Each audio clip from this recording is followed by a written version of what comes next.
Hey everyone, I'm Ashleigh Banfield and this is Drop Dead Serious. Welcome to the podcast. If you're new to us, welcome. This is great to have you.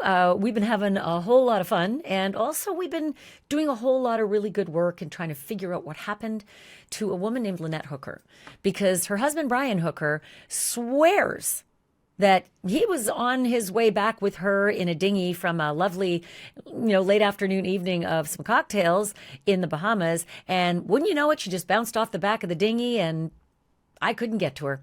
And so suddenly she had all the controls. Out she went with the keys and the bag, and the oar broke, and I floated all night 4 miles away, and they found me at 4 a.m.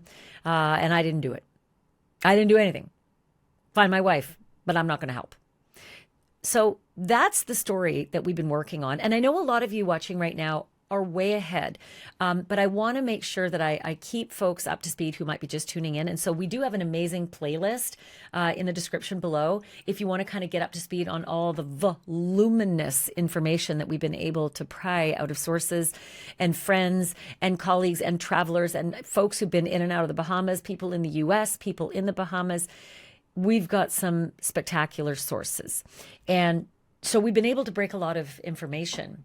And I have said many times I'm sharing what I discover with the U.S. Coast Guard Investigative Services, because they're also busting their tukas, and they are working really, really hard to try to figure out what happened on board that dinghy and what might have happened on board the yacht.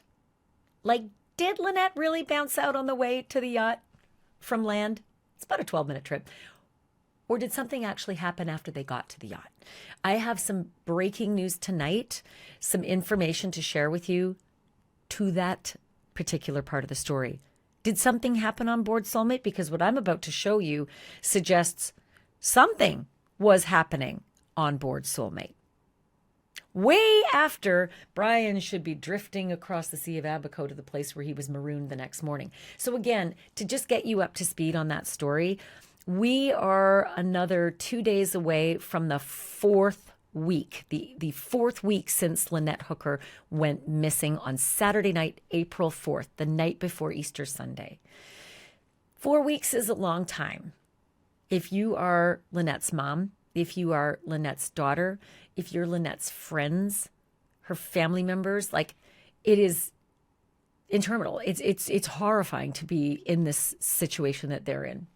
But 4 weeks is kind of nothing in an investigation, especially if there is a suspicion that something may have happened along the lines of, I don't know, murder, maybe, allegation only.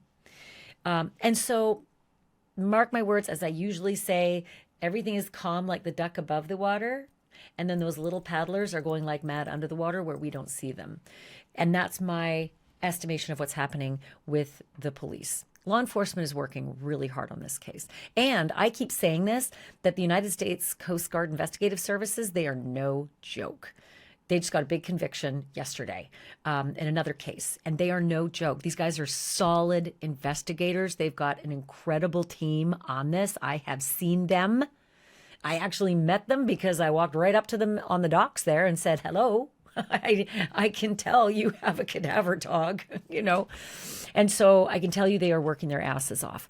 And so again, quick synopsis for you. That's kind of the story, but there's so many pieces that we've discovered that it would be really great to hit the playlist and jump up to speed on this particular story before I start breaking a bunch more other stuff. And don't forget, subscribe if you haven't. Thanks, you'd be doing me a solid. Also, do the thumbs up, the like thing, because you may not think it does anything, but it really does. It's awesome. It's super helpful. But let me get right to some of the news that I can break for you tonight, some of the discoveries that we have found. Lindsay and I have been busting our butts, and we learned a couple of things. And by the way, very thankful for a couple of you who reached out to me and sent me an email and some video. I'm talking to you, Dean Zomzile. You are awesome. Dean Zomzile sent us his security video that points right out from Lubbers and points eastward to Aunt Pat's Bay. Goes all the way from Tahiti Beach to the White Sound Channel, which is basically the area in question of what happened the night Lynette disappeared. So this incredible surveillance video that sort of goes across the Sea of Abaco is great. It's grainy though.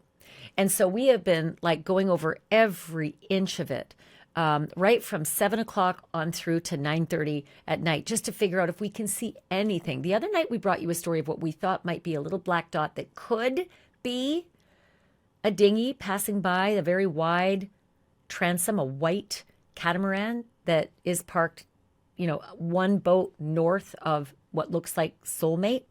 That's the boat that Lynette and Brian Hooker have been living aboard for the last 4 years, and the boat that they threw anchor down right off of Elbow Key, 150 meters from shore. So Dean has 2 daughters who are equally as awesome. Looking at you, Katie Kelly and Julianne Berrienbrook have been helping me look through all of these videos, and they pinpointed some things for Lindsay and me to look at and to really assess. And we want to show you what we think is sort of we're calling it a light event on board Soulmate. But before I get to that, I want to give you a little bit more information about the story that Brian Hooker tells about having floated off with no keys and no oar, and the waves were 2 to 4 feet high and the wind was howling, which is not true. Too many people and too many videos and too many marine assessments and, actual measurements have proven that that's just not true. The waves were not like that. The wind was not like that. And so his whole business of losing sight of her in between the big waves and being pushed away from her, and the currents were taking her away and the tides, all bullshit. But it's important to know, he says that happened just after they'd left the Abaco Inn. So timeline, if he says they left at 7:30 after cocktails, and we have a video, and we have pictures rather, of seeing him at 7 p.m. walking towards the dock. Don't know if he left the dock with that picture. We just have a picture of him walking to the dock at exactly 7 p.m. Well, about 6 to 8 minutes after puttering out with your dinghy out the White Sound Channel and then turning south towards where Soulmate was docked in Aunt Pat's Bay, it would take 6 to 8 minutes to get to the zone where he swears she bounced right off in this, Andrea Gale storm. And so what's super interesting is that he said he began floating across the Sea of Abaco in the dark. Couldn't see her anymore. It was dark. Well, that's 8 o'clock at night. So your timeline doesn't work here.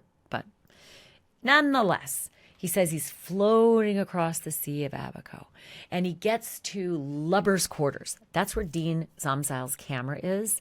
He's got a house facing to where Soulmate and where all this business would have been going on. And he's trying to get to Lubbers with the one oar that he has left. With the other one, broke the pin and I lost it. Well, that's never been found. But could not get to the north shore of Lubbers. So then he threw an anchor down.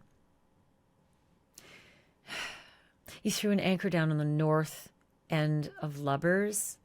Well, it's like just a couple feet. It's like, super duper shallow. The locals have reported to me there's a huge reef all the way around the north shore of Lubbers. So you could get out and stand. Yeah, you could get out and stand. When you threw your anchor overboard, it would have gone kerplunk, gunk. That's kind of what it sounds like. Kerplunk is breaking the water and then gunk, hitting the bottom. Oh, basically it only took 5 feet of rope out with it. I can get out.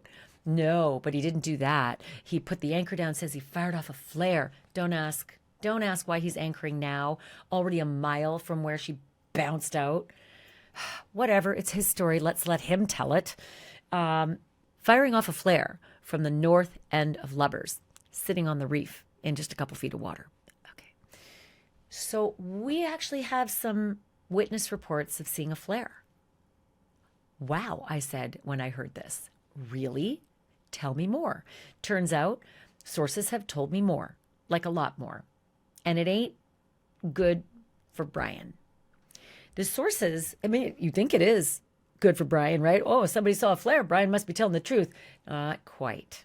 First of all, the flare is coming from multiple people who were all in a group together. They all saw the same thing. I don't know the exact number of people, but it's more than 3. So this group of people, I believe they are on land. over on Elbow Key.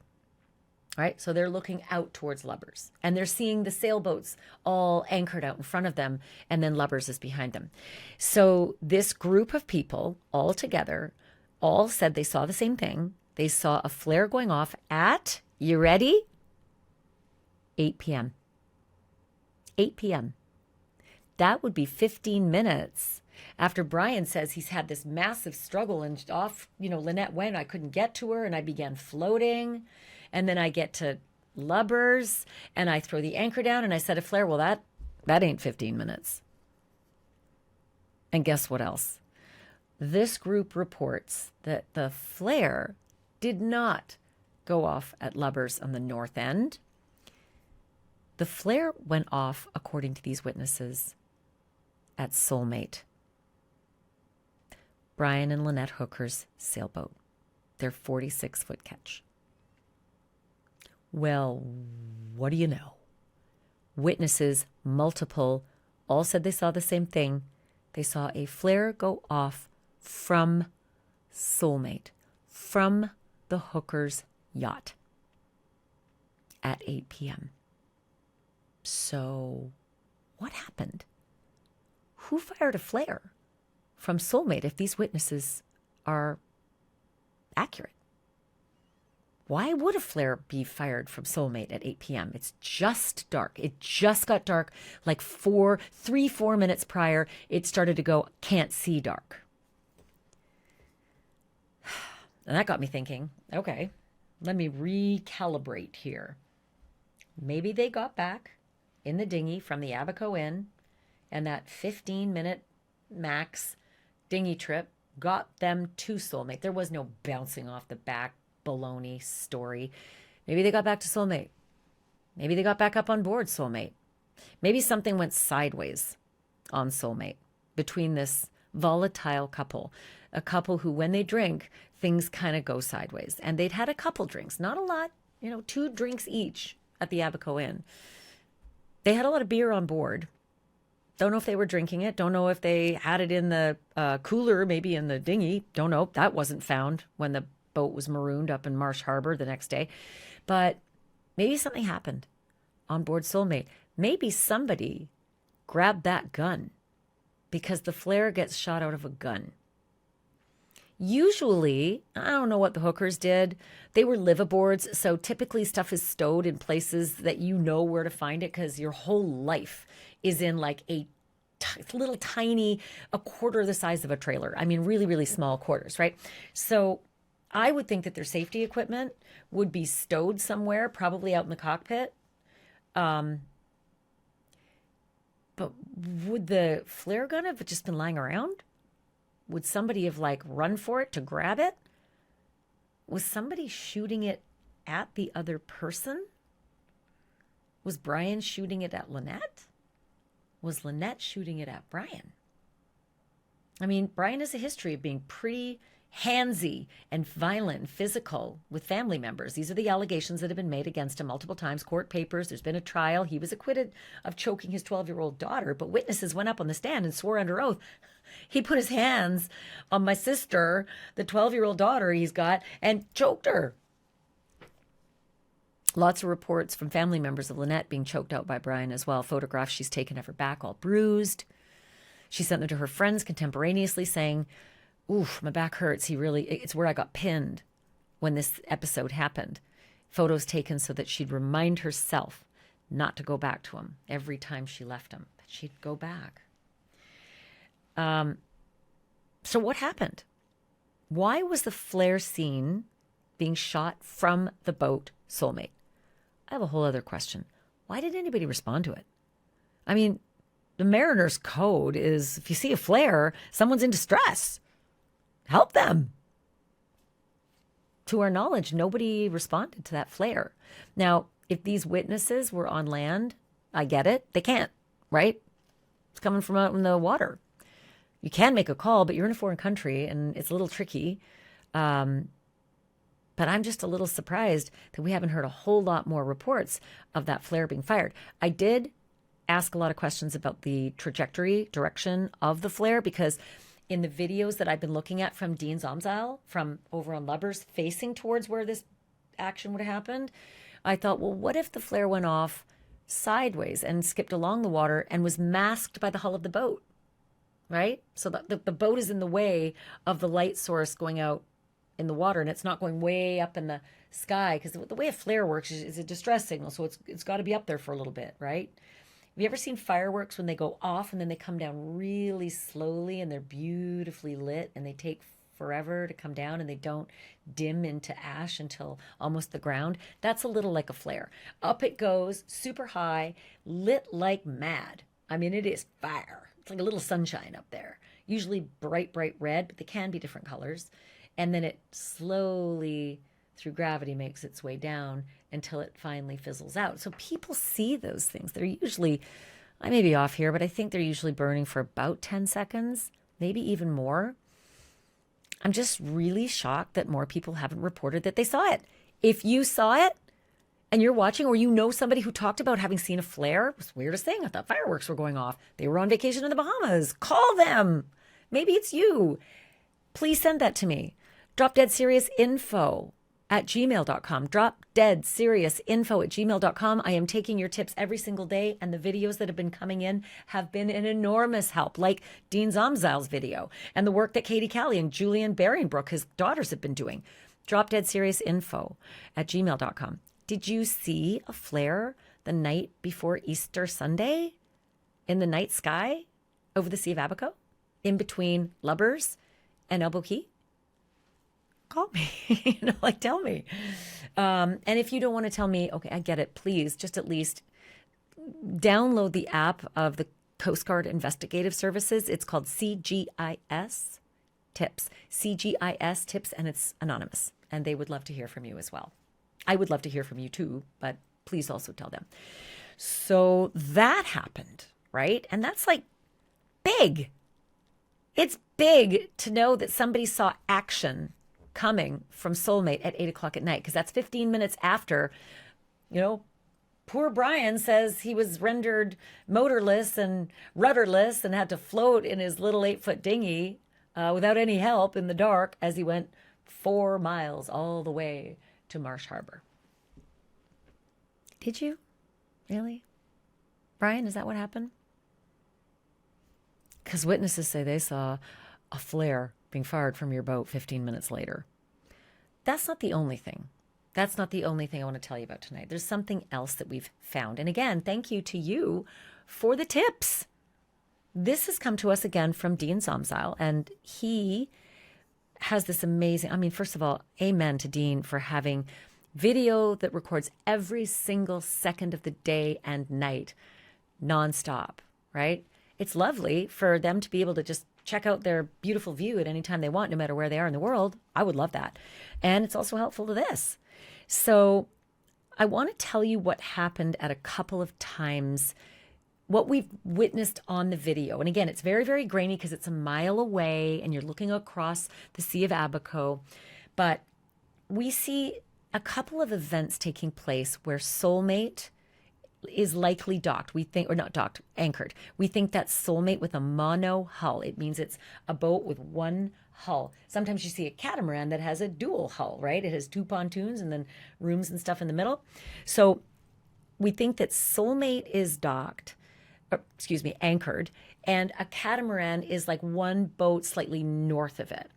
And we based a lot of our measurements and our analysis on those 2 boats and where they are in relation to Aunt Pat's Bay, because we know that Soulmate was anchored right off of Aunt Pat's Bay. And there are homes that we can pinpoint as reference points on shore. And that's how we've measured where we think Soulmate is floating around, even when it goes jet black and dark. We've actually pinpointed the spot where Soulmate is anchored. So it would sway on the anchor when the wind moves, but it ain't going to go far, right? It's only going to swing as far as the wind sends it, and the anchor chain is long, but it's not going to move, 20 meters to the south or north. It's going to stay pretty much where it is. And hey, Brian Hooker says no one made it back to that boat, so it shouldn't move. No one was on board. It should not move. Right, Brian Hooker? think we can agree on that.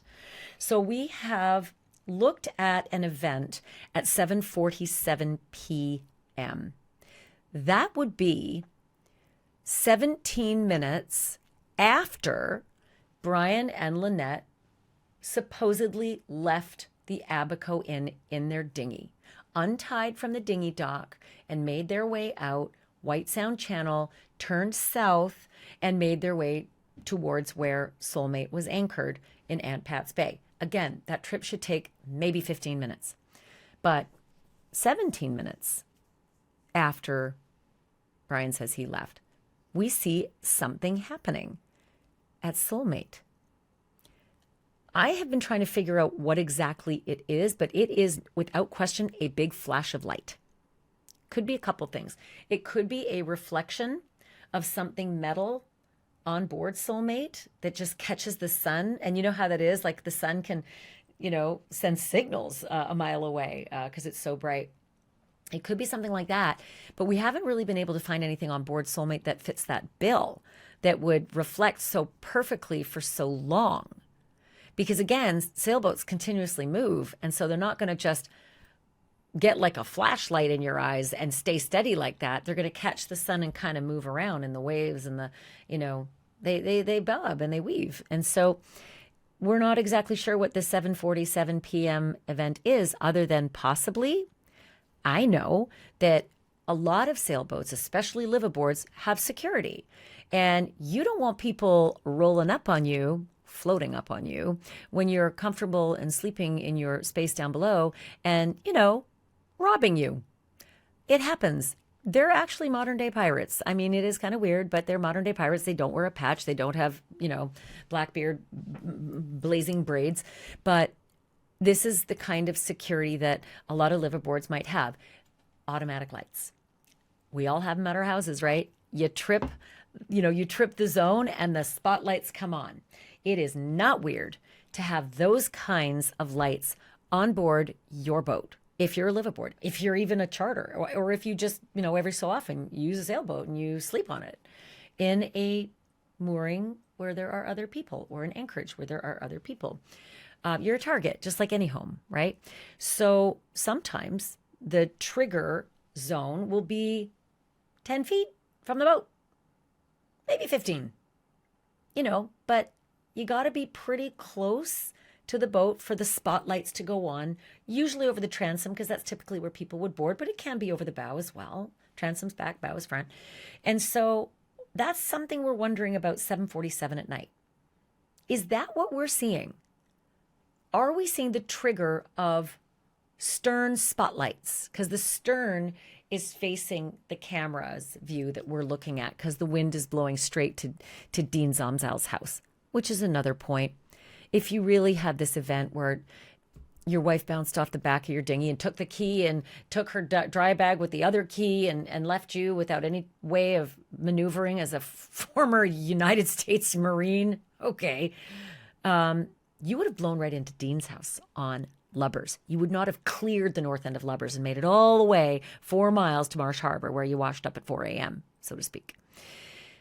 The wind pattern shows with Dean's cameras that ass ends of all those boats are pointing right to his dock, which means the wind was going over the bows or over the dual hulls of the catamarans and pushing their sterns to be facing right to Dean's. That was where the wind was, southwest, not northwest, which would have helped clear past Lubbers. If the wind was going northwest, you'd have gone straight past Lubbers, but the wind was sort of a little more southwest, right? Coming from the east.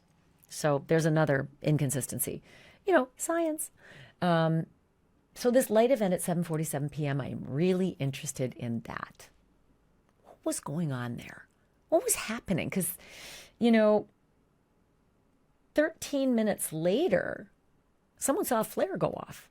And I got to be real careful about the 8 p.m. thing, because it could have been anywhere around 8. Where, when you're on a boat, you might have a few, you might be checking things out in the sunset, and time isn't always the most important thing, but sometime around 8 p.m. is when the witnesses said the flare went off. So 15 minutes-ish, give or take.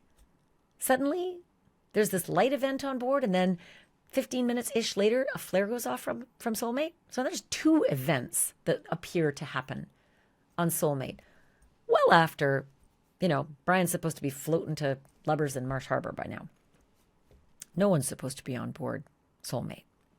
Just look up in the rigging of Soulmate. I've asked for advice from mariners way smarter than I am. I'm not a liveaboard. I don't live a lifestyle of sailing. I have sailed. I have captained a keelboat, but liveaboard is a different thing. You got a lot different gear. You live on board, so you need a lot more gear.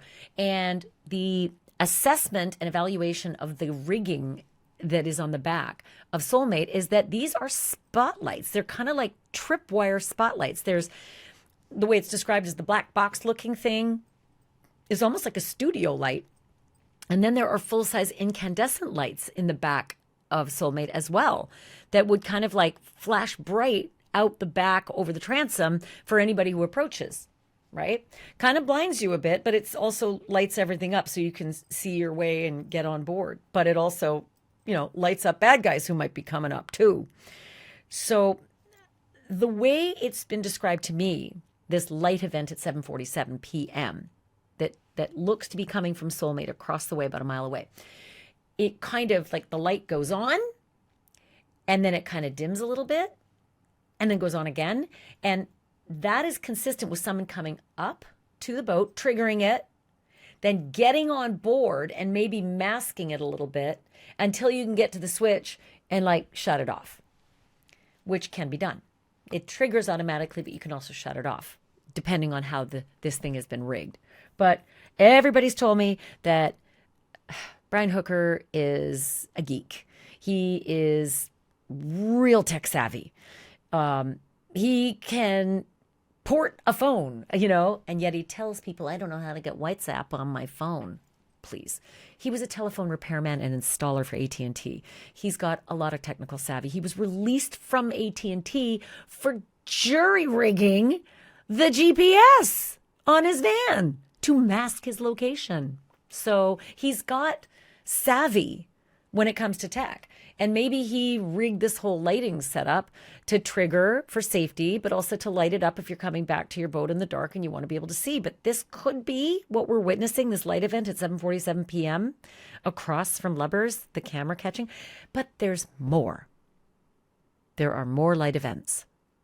And in case you're wondering how I know that he was released from AT&T, which might be a euphemism for being fired, I've spoken to a number of his former colleagues, people who were there and witnessed it because he was the union steward. So they know. Not only that, there's court documents. So it happened.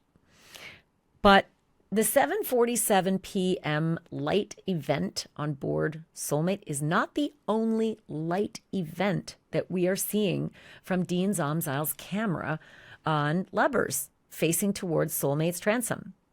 So Lindsay is so smart, and you know what she did?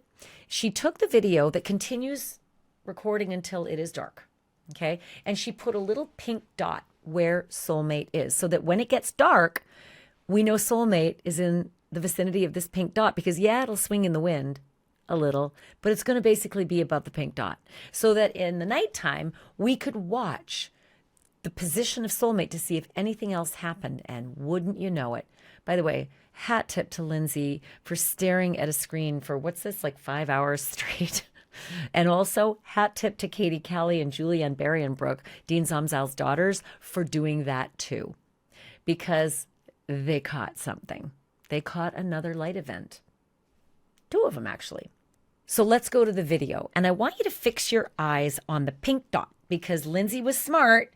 And in the daylight video, she marked the spot where Soulmate was on its anchor, what we believe to be Soulmate, based on all of the measurements we did from land, where they were anchored in relation to Aunt Pat's Bay and in relation to the catamaran beside them.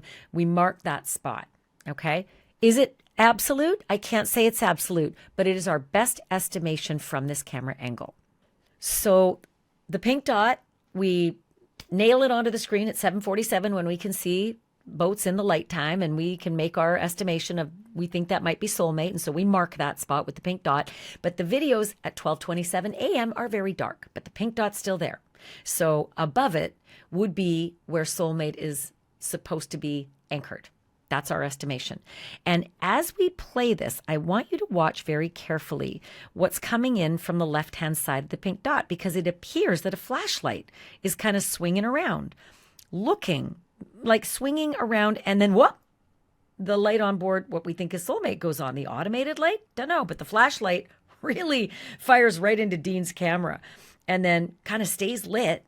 And Soulmate's light, if it's Soulmate, stays lit. That triggered spotlight on the back riggings. So now we've got, perhaps the rigging light and the lower light being maybe a dinghy light.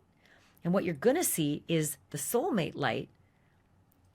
It might actually go off in a moment. Just watch. And is that because someone from the dinghy got up on board and then shut it off? Because it goes off, but the dinghy light stays on. What is fascinating is as you continue to watch this, the dinghy light's going to go off soon. If again, this is the dinghy and Soulmate. But just so you know, all those other lights everywhere, those are other boats, and they're also lights on land that are high up. Those are lights on Elbow Key. But again, you see the dinghy light go off right around the pink dot, which is where we marked Soulmate. Is it Soulmate? And if it is, what the actual fuck is going on with these lights?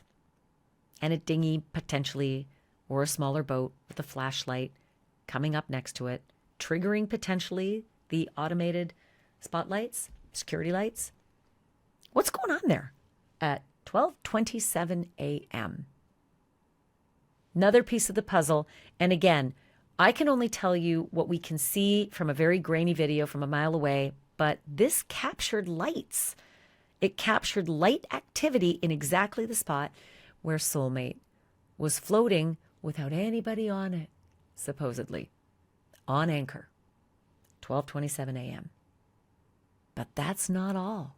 There was another light event on board what we believe to be Soulmate, or at least what's floating in the vicinity of Soulmate, which we think is Soulmate, when the light went dark and we tagged it with a pink dot. Okay, now let's go to the next light event.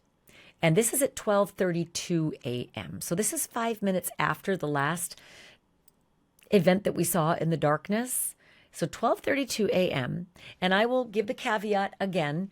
You got to look at the pink dot, and this is marked exactly as we left it, where we think Soulmate is anchored. And so when it gets dark, it's above the pink dot, if that is in fact Soulmate.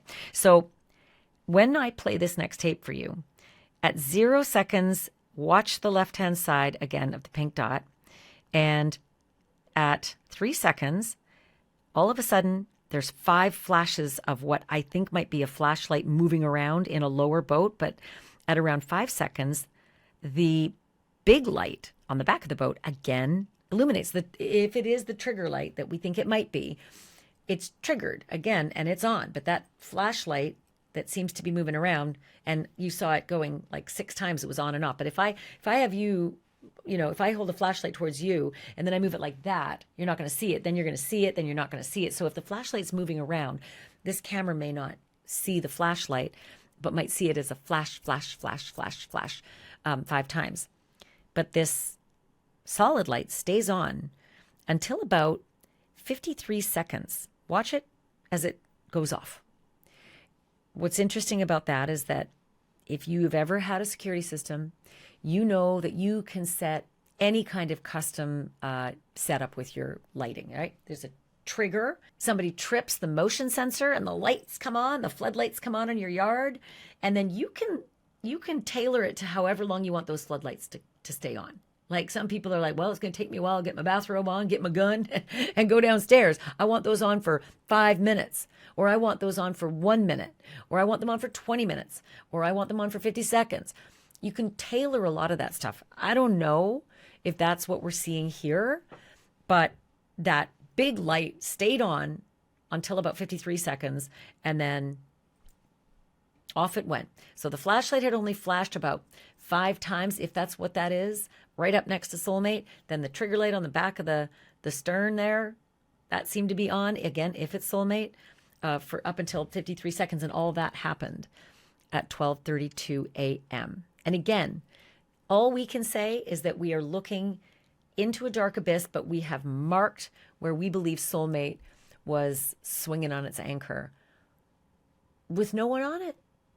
Nobody's supposed to be on it, because remember, at 12:32 a.m. and at 12:27 a.m., Brian's supposed to have been floating for 4 hours now. He's been at sea without any kind of rudder or power, in a little tiny 8-foot bathtub. He's been blowing in the Andrea gale storm for 4 hours, right? 8 o'clock was when it got dark. Sun went down at 8 o'clock, and this is now 4.5 hours. So he's nowhere near Soulmate. If his story's true, nobody is. Nobody's supposed to be. So what is going on? What are these light events? Another piece of the puzzle. Just another piece of the puzzle. But you know what? Those light events take power. And I know they had a solar system. Like they had solar panels, along their the sides of their boat.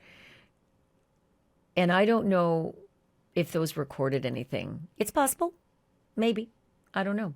But again, piece of the puzzle. Think all those natural products you're buying are from wholesome mom and pop companies? Not quite. Many have been bought out by mega corporations and private equity firms who hijack the brands and load them all up with corporate slop. But one company is doing things differently. The Van Man Company. They started the grass-fed tallow trend a few years back with moisturizers, and they've been crushing it ever since with their nearly edible products. Tallow works because its fatty acids are nearly identical to the oils in our own skin, so our bodies actually recognize it. It can replace your lotion, your night cream, your wrinkle cream, even Neosporin and diaper balm. And it's powerful enough to heal your skin, yet safe enough to spread on your toast. Real ingredients. Ready to ditch the corporate chemicals? Just go to vanman.shop/Banfield and use my code Banfield to get 15% off your first order. Again, that's vanman.shop/Banfield. Use my code Banfield, 15% off your first order. You can always go to the description, click the link right there. Van Man, real ingredients, no exceptions. And I want you to know that the videos that I am playing for you are playing in real time. That's why I'm sort of counting along. But these are real-time events that we're playing for you at 7:47 p.m., 12:27 a.m., and 12:32 a.m. And again, huge props to Dean Zomzal's daughters, Katie Kelly and Julianne Barry and Brooke, because they helped Lindsay and me immensely to zero down on these events and the locations of what we're seeing relative to the land and the reference points on land, so that we can measure where Soulmate is according to the reference points, because we've seen Soulmate at anchor in Aunt Pat's Bay. We know where the anchor was thrown, and it was never supposed to have moved, because they never were supposed to have made it back to Soulmate. So I'm just going on Brian's story here. Anyway, my great thanks to Dean and to Katie and Julian for helping us. And one thing I just want to point out, that when you are on a sailboat or a motor yacht, I've done this a lot, and you tend to kind of go to bed a little earlier, unless you're like a wild partier. But generally speaking, certainly liveaboards tend to get up with the light, go to sleep a little bit with the light. So going to bed at like 9 or 10 is kind of normal, because everything is done by like smaller lights, especially on these smaller 46-foot catch sailboats. Yeah, I mean, it's just a bit of a drag being outside on your deck. It's not always like lit up like your house is. So it's better to be living in the natural light than trying to just find your way around your deck in the dark and stuff. So generally speaking, it wouldn't be weird for a lot of these people in the anchorage to be going to bed well before 12:30 at night. And then the other thing you wouldn't think is weird is seeing someone with flashlights, because we use them all the time. If you're on deck, you're going to have a flashlight. You may not turn all the riggings on or put on, if you even have any, you would use a flashlight. So anybody who's anchored or who's a sailor would not think anything if they see little flashlights going on other boats, certainly late at night. It might mean, oh, somebody might be dragging an anchor and they're checking on it. Or, oh, somebody might hear a rigging banging, ding, ting, ting, ting in the wind, and they want to fasten it down so it's not annoying all night. There's little things, shit things that go on for sailors all the time. And so anybody else would think a flashlight on board someone else's boat, they're just fixing some pain in the ass thing that's like a dime a dozen when you're on board. So again, nobody would even think twice about a flashlight or have it, lodged in their memory that they saw a flashlight on a boat at 12:30. It just wouldn't be weird. I am going to theorize something for a minute, and this is just a theory. I am trying to game out if you had to get rid of a body, not saying anybody had to, not even alleging that Brian did, but let's just say if you had to get rid of a body and you were in Aunt Pat's Bay, how would you do it? What's close by? What might be an easy, quick way to do that? And I actually have, on the advice of those who know this area better than I have a map that I'm going to show you that could be a quick and easy way to get rid of a body if, say, some guy needed to do so. And again, I am not saying that Brian Hooker needed to get rid of a body because he hasn't been charged with anything yet. But if you wanted to try to figure out where Lynette's body is, because she's not in the Sea of Abaco, and it is a big old swimming pool. And everyone who knows the patterns of the winds, the waves, the tides, the experts, everyone who has looked at this said, based on his story, she would have ended up in the Sea of Abaco on a shore or on the bottom. And like I said, it's a giant swimming pool. They flew grid patterns over it, drones, flights, sonar, the whole 9 yards. She ain't in there, and she's not on the shorelines, right? So where is she? Not saying that Brian did this, but if someone needed to get rid of a body, and if they might be anchored in the area where Soulmate was anchored, there are some scenarios that I can game out with the expert help of others who know this area better than I do. And so for that reason, I want to show you sort of a moving map with markings that might take you easily to a place where you could hide a body. If, say, a guy, not saying Brian, but a guy wanted to hide a body. So this is Aunt Pat's Bay, where he was anchored right in the middle of that crisscross right here. And if you zoom out from this image, right, we go all the way up here towards the Hopetown Lighthouse, and we can see a little channel that comes down right around in here. You're going to see it marked in pink areas, and he could come down that channel if this was what he was planning to do. This is only 2.9 nautical miles, which is 3.3 regular miles. So let's go in here. What is this? You can see through satellite imagery. There's these little waterways back in here underneath the mangroves, and it is easy for a dinghy to tuck into these. Absolutely no reason for any tourists to go into this yucky, swampy area. No reason for the locals to go in there. Nope. And there's enough waterway access that, someone could say, she just float in there with the tide, stand up in there. That's not the point, though. The theory here is that you'd need the maximum time for physical evidence to break down in these mangroves, right? Because the roots underneath the water, it is real easy to tuck somebody into those roots and even tie them off without even using any weights, right? Or any evidence that you leave behind that showed that this might be an intentional act. Even though the lighthouse is kind of frequented, this area, this is a pretty uninhabited area right here. So I think if you have spent some time around a mangrove swamp, y'all, they stink. And I think the smell of a mangrove swamp is going to cover up a lot of smell. The route itself, if you wanted to go all the way into this mangrove area, is 2.8 miles, okay? Fully within dinghy range. And you know what? It's easy to get in here. You can slip in here in the dark. Really easy. And honestly, there are not many people who are going to notice a dinghy in the dark going into these areas. You can tuck all the way back in here. All the way back. Look how far. I mean, the truth is, if you're a U.S. Marine and you got some training, even just basic training, this might be a good idea if you needed to hide a body. So there you have it, folks.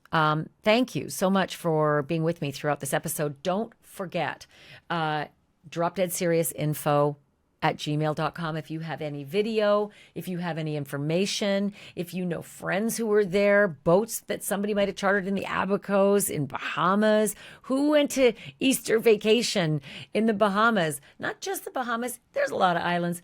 The Abacos, Elbow Key, Marsh Harbor. These are the areas of interest if you know people. dropdeadseriousinfo@gmail.com. And if you don't want to send it to me, send it to the Coast Guard investigators who are working so hard to solve this case.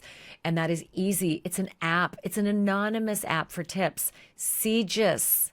Just CGIS, dude, on your app store. You will see it. CGIS Anonymous Tips. Download the app. You can send your tips and your video to them too, but send them to me as well, because they can't share with me, but I do share with them. I get it. It's the law, but I do share with them. So send it to me and they're going to get everything I get as well. But again, do me solid. Subscribe if you haven't and give me the thumbs up like. I really appreciate everything that you do when you do that. Join our club too. It's been really great. The members are getting exclusive content. They get to do chit chats with me all the time. If you have special questions that you have about this case, I answer them. But that's a membership. So join. It's a button down there somewhere. Anyway, thank you so much for being here today. Remember, the truth is not just serious. It is drop dead serious.